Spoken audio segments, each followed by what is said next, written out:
Hey, this is Taylor Marshall, and you can tell that my voice is a wreck.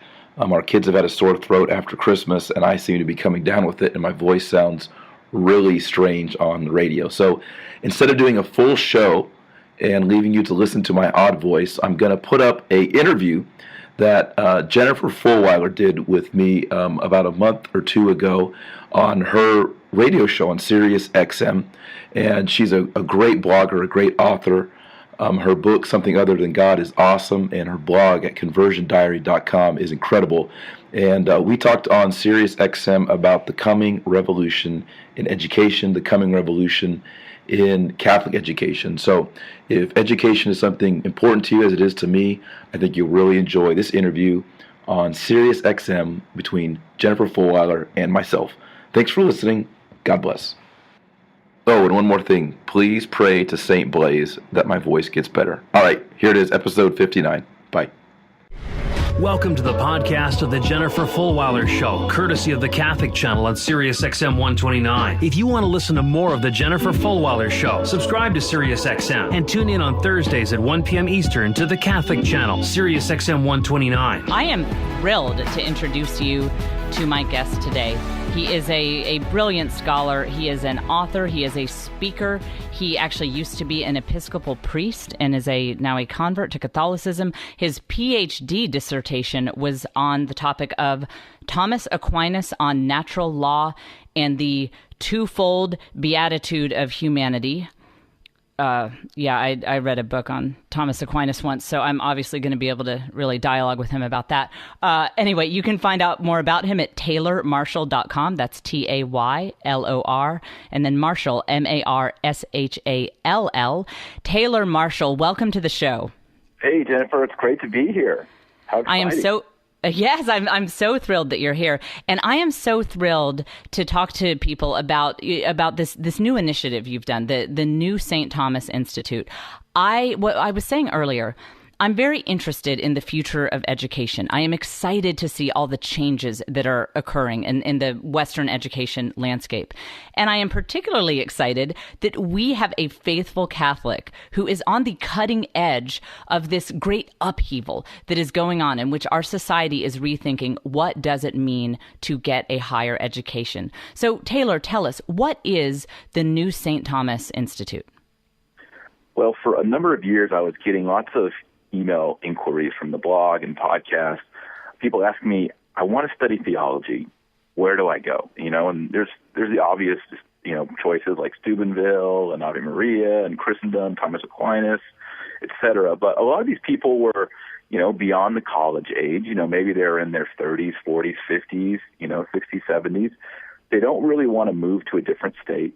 They don't maybe have a lot of extra income to pursue a theological education, which can be extremely expensive. And so, over time, I just brainstormed this idea. What if we did an online institute where you could take short, easy, fun, convenient theology lessons on your own time, like not scheduled. Everything's pre-recorded. You do it on your own time as you go. And so we launched it last year. Actually, it was October 7th last year, so it's been a year now. And we have well over 1,000 student members. We're on all 6 continents. Wow. And we have Catholics from all over the world studying theology. And it's very affordable. Like to take a class at college, it'd be like $2,000.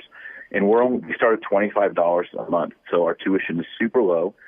And we teach Catholic theology through the lens primarily of St. Thomas Aquinas, the great Catholic theologian and philosopher. So that's our emphasis. And it's going great. I'm really happy about it. And we just opened up our fall enrollment period. We only open it up 2 or 3 times a year. So if people want to join, we have some limited spots. And they just need to go over to newstthomas.com. That's newstthomas.com.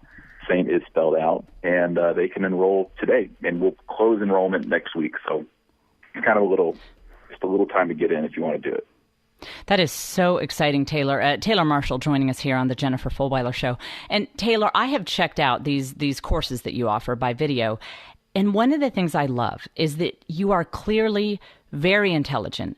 But I always think that the mark of the greatest intelligence is someone who can explain complicated truths and make them simple.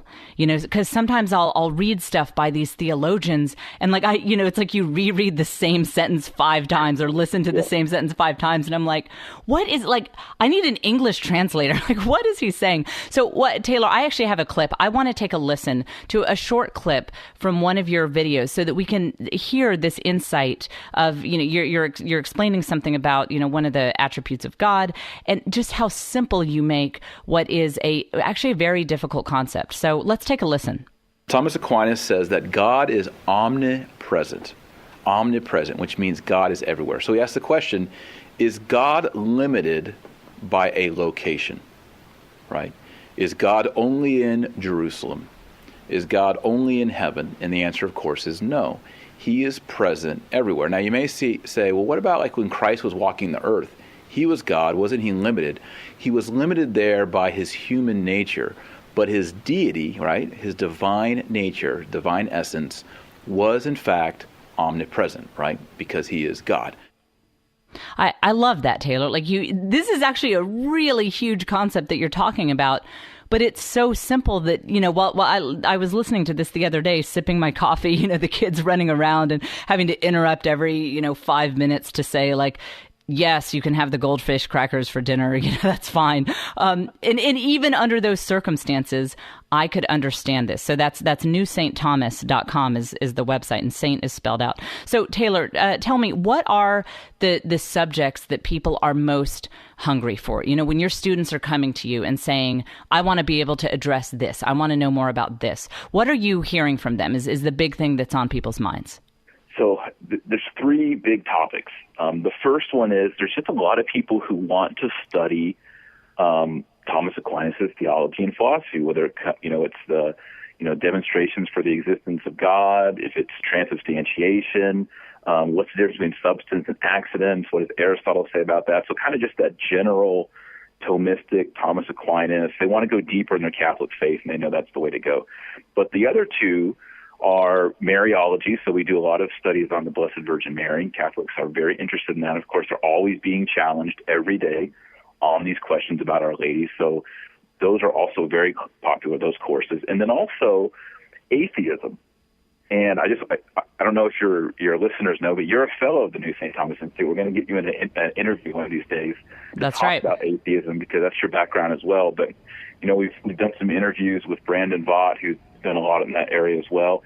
And just how do we answer this challenge from the new atheists that have just risen to such popularity in the last 5 years? It's incredible. Everyone has someone in their family or in the office or a friend who is an atheist or agnostic, and we Catholics are constantly being challenged by these objections.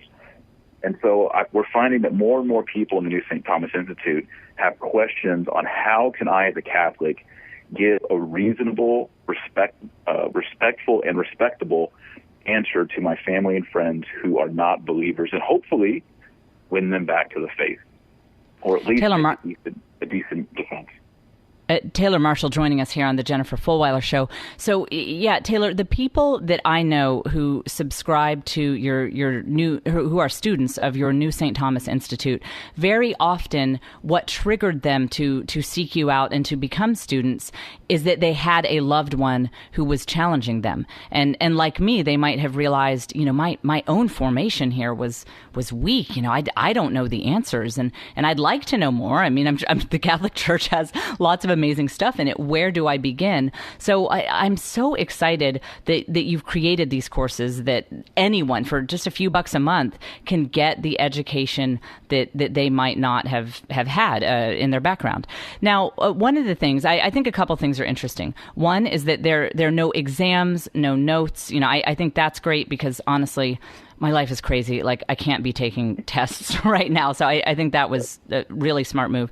The other thing that I think is interesting is when you talk about the New St. Thomas Institute, you really promote the fact that there are forums. There's a community. Now, Taylor, that's a big interest of mine.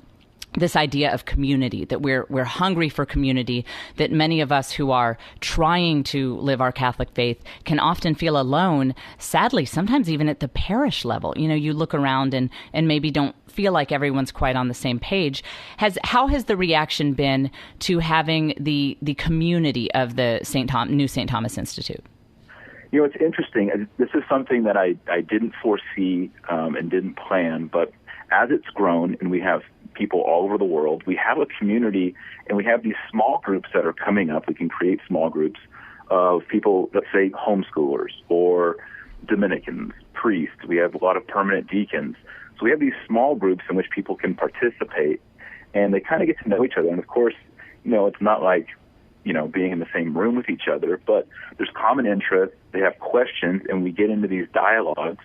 And, in some cases we even have member students helping other member students, recommending books, giving analogies. So it's kind of come alive in a general sense through the forum, the community, because people are starting to get to know each other. And in the next year, we're going to start trying to do more localized events. So we have a lot of people that are in Eastern Australia. So we want to try to somehow facilitate for them to get together. We have a lot of people in Chicago. We have a lot of people in Houston, lots of people in Dallas, Fort Worth.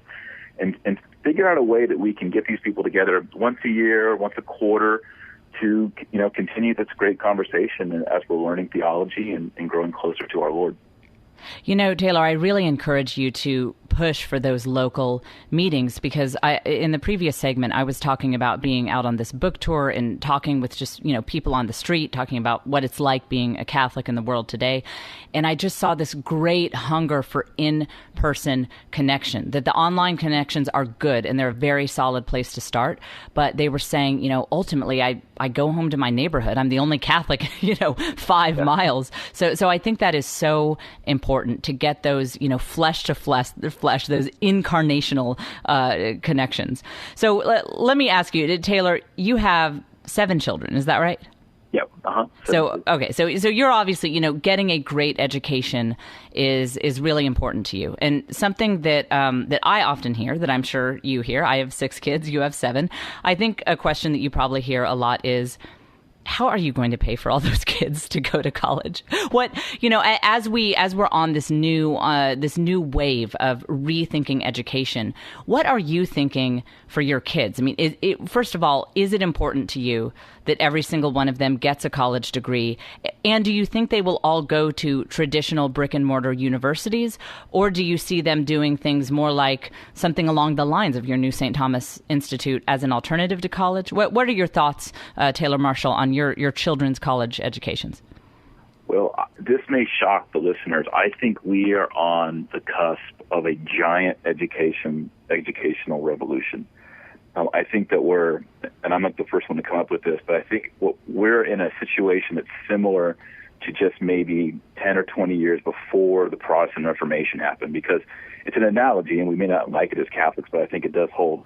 The Catholic Church as an institution had a complete monopoly over Europe. And what happened is there's reformers or people started to come up and say, hey, you don't need to go through the Catholic Church. You don't need to pay for that indulgence, that piece of paper that's going to somehow give you an assurance. And of course, that was all a caricature of indulgences, and we understand that there were abuses and all that, but just to hold the analogy. And so what happened is you have these little pockets coming up of people who are offering alternatives. And what generally happened, unfortunately, and to the demise of Christendom, was this breaking apart. And we don't celebrate that as Catholics. It's very sad. But I think if we look at the university model, we're starting to see fissures forming. We're starting to see that people don't want to go into debt $40,000, $50,000, $60,000 for a piece of paper, which is going to promise them some sort of economic salvation. And people are doing that, and they're getting out of college and not getting jobs.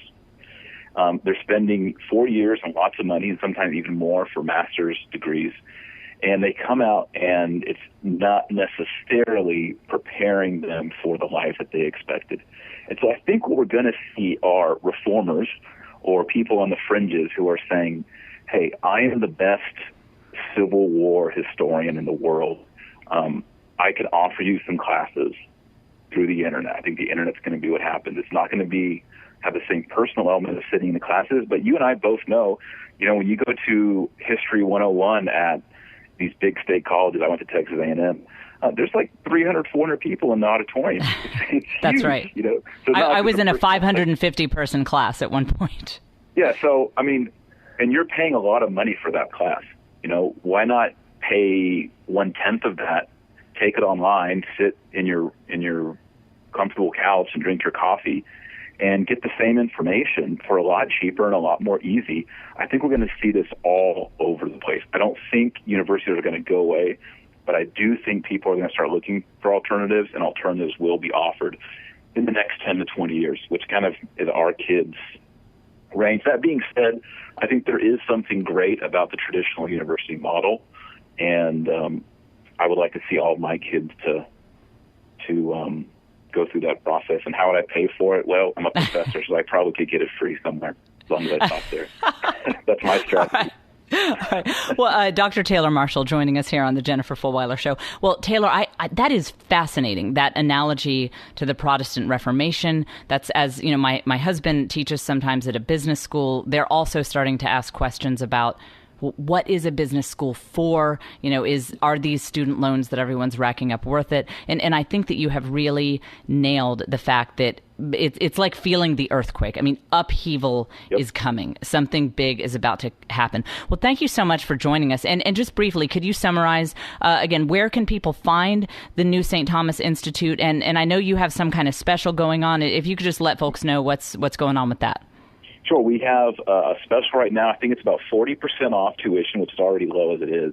And it runs until next week, but there are limited spots. So if people would like to join the New St. Thomas Institute, they can go to newstthomas.com, Saint is spelled out, newstthomas.com, and sign up. And then there's a 21-day guarantee. So if they don't like it, they can always get their money back, but I think they really will like it. So newstthomas.com, sign up this week.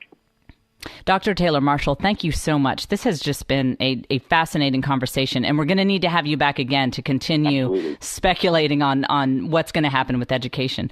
Thank you so much. This has been the podcast of the Jennifer Fulwiler Show, courtesy of the Catholic Channel on Sirius XM 129. If you want to hear the full show every week, subscribe to Sirius XM and tune in on Thursdays at 1 p.m. Eastern to the Catholic Channel, Sirius XM 129.